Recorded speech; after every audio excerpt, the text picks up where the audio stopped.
The Paratus Intervention, Chapter 5.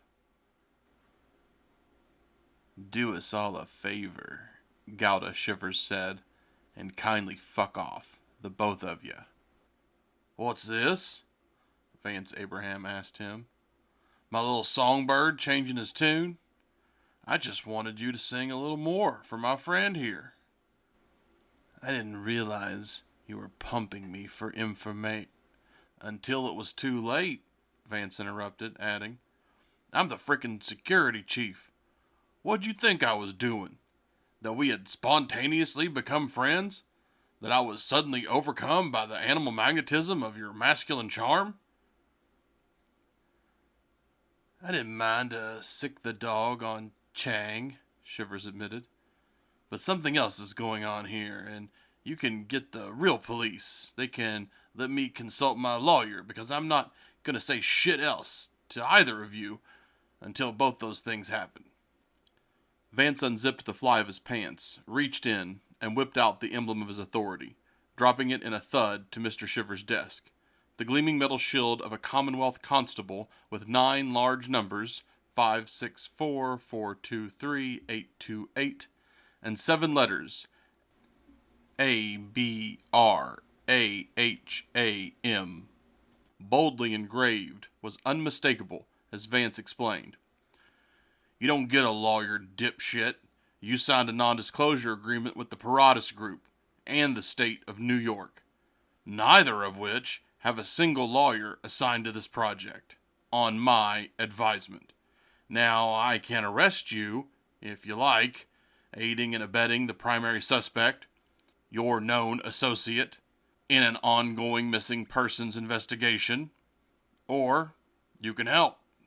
Darren Chang didn't violate the NDA, and neither did I, while we're at it. He was moonlighting, though, developing, sharing his techniques, his protocols.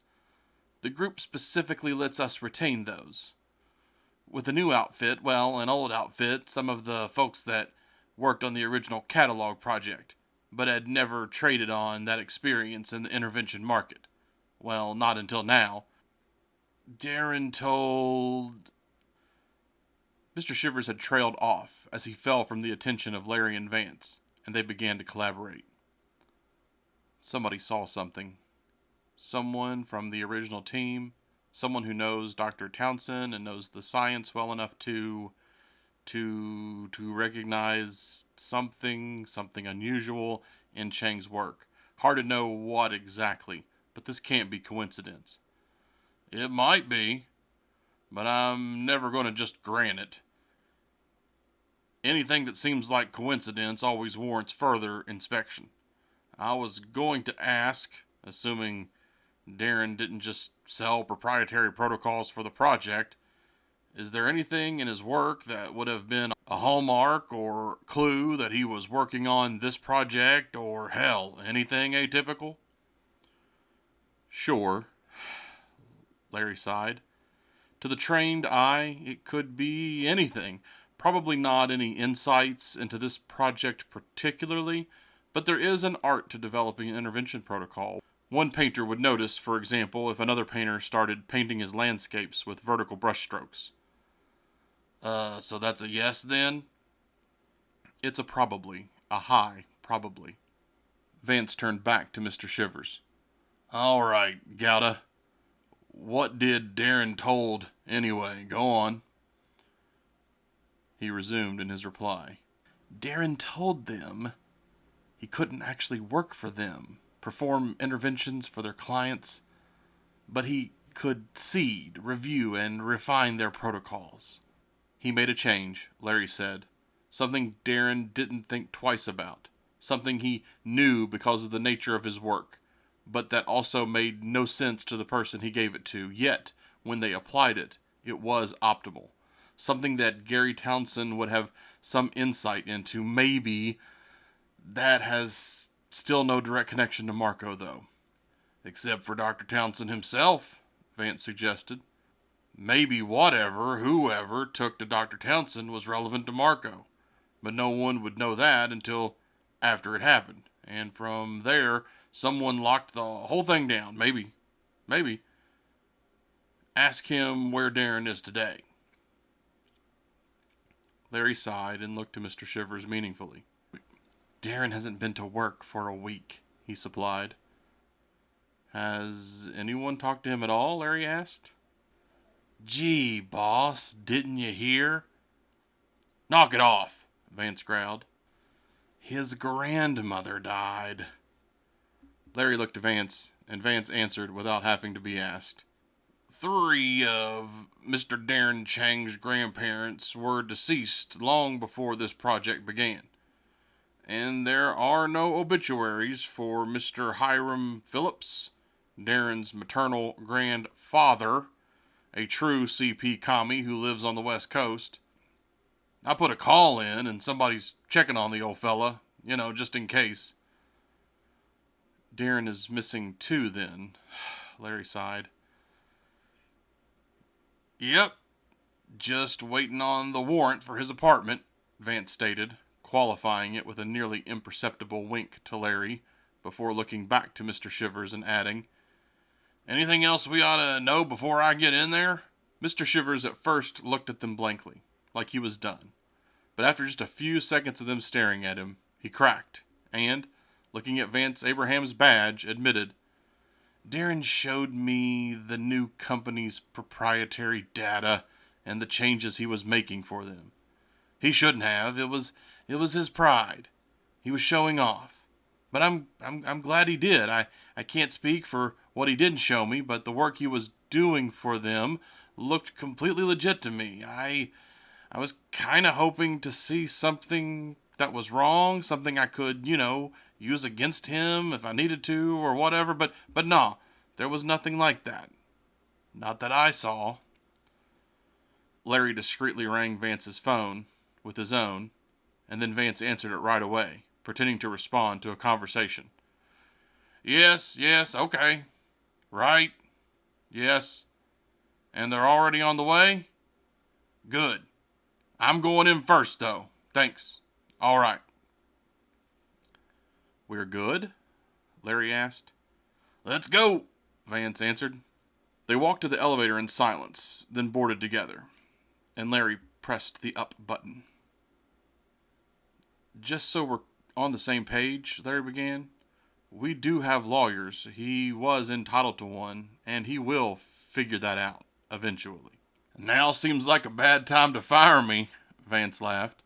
But you do what you gotta do. Larry chuckled as well, admitting, my replacement will probably have to fire you after they fire me. Well, let's get this done before that happens, while we still have access. Speaking of, when did you start carrying your dad's badge around? The day I retired from the Navy and had to walk the streets in plain clothes again. The elevator opened onto the roof and Larry James's helicopter as he added, we aren't walking far today. After a brief flight across the city, they landed the helo in the baseball diamond of a nearby community park. It was winter after all. The two made their way to Darren's apartment, immediately noting that the biometric lock had been smashed.